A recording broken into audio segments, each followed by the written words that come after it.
Final day of the pilgrimage, and the Remembrance Sunday service is taking place at Christ Church Cathedral in Stanley.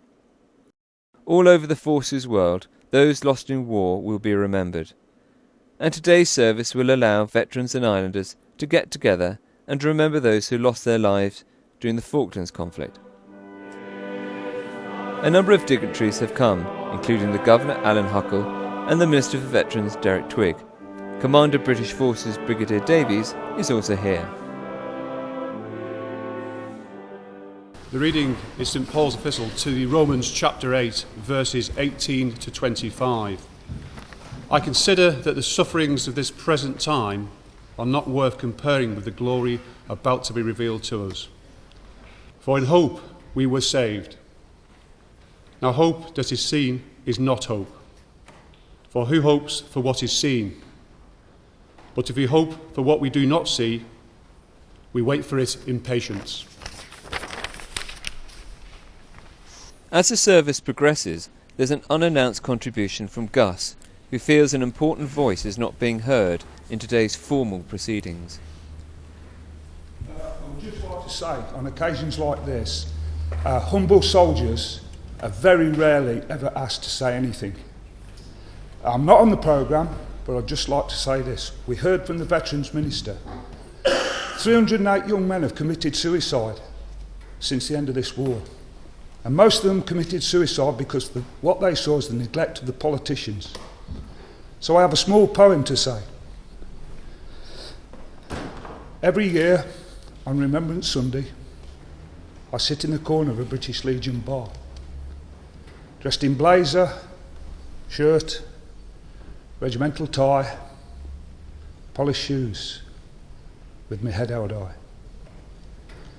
But deep in my mind, where nobody goes, I see a wooden cross, where the wind of victory blows. 3 cheers for victory, I heard the politicians say, but they never asked me about my victory. And if they did, I would have explained it this way. It isn't your flags or your emblems of war, or your marching of troops past the palace's door.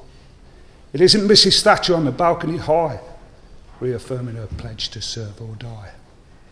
But it's the look and the pain on a teenager's face as he dies for his country in a far-off place.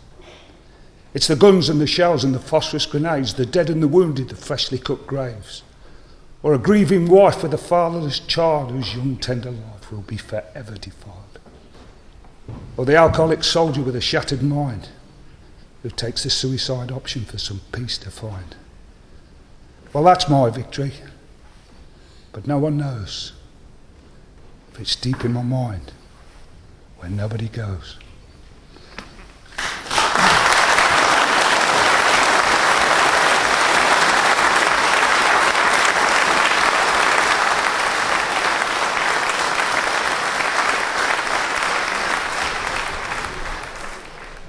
Although Gus's intervention wasn't expected, it seems to have struck a chord with fellow veterans. That has been the most moving part of the week. It was absolutely fantastic. We can put it in the snippet.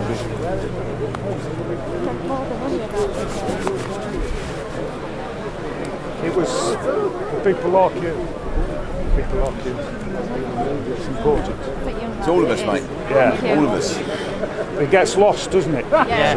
Didn't today, though. I stopped going to Remembrance Sunday a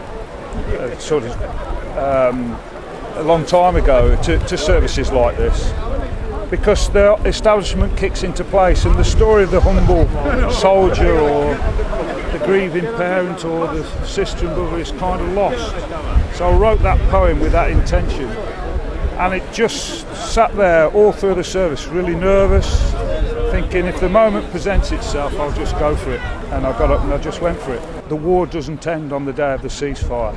And to have some compassion and put the structures in place where people can be treated for psychological injuries, can have a self-respect and can move on from things like this to live fruitful and productive lives.